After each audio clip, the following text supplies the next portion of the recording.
చాలా కాలం క్రితం ఒక అందమైన పార్కులో ఒక చిన్న పిల్లవాడు నడుచుకుంటూ వెళ్తున్నాడు. చుట్టూ పచ్చని గడ్డి, పూల మొక్కలతో ఆ ప్రాంతం ఎంతో ఆహ్లాదకరంగా ఉంది. ఆ పార్కు మధ్యలో ఒక పెద్ద చెట్టు ఉంది. ఆ చెట్టు మీద ఒక బోర్డు తగిలించి ఉంది. దాని మీద ఇలా రాసి ఉంది: నేను ఒక మాయా చెట్టును, మంత్రపు మాటలు చెబితే నా మహిమను చూపిస్తాను.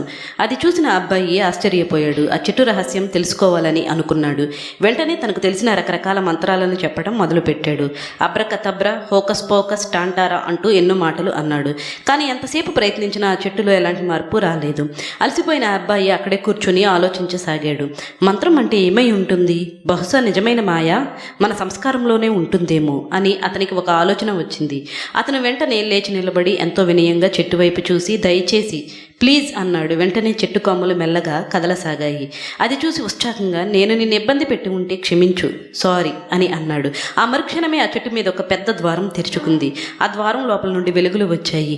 అక్కడ ఎన్నో బొమ్మలు, తీపి పదార్థాలు కనిపించాయి. ఇది చూసిన అబ్బాయి ఆనందానికి అవధులు లేవు. అబ్బాయి సంతోషంతో చెట్టు వైపు చూసి, నీకు చాలా ధన్యవాదాలు, థ్యాంక్ యూ అని అన్నాడు.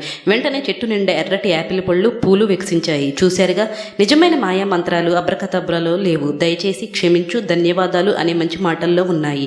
ఈ మంచి అలవాట్లే మన జీవితంలో అద్భుతాలని సృష్టిస్తాయి.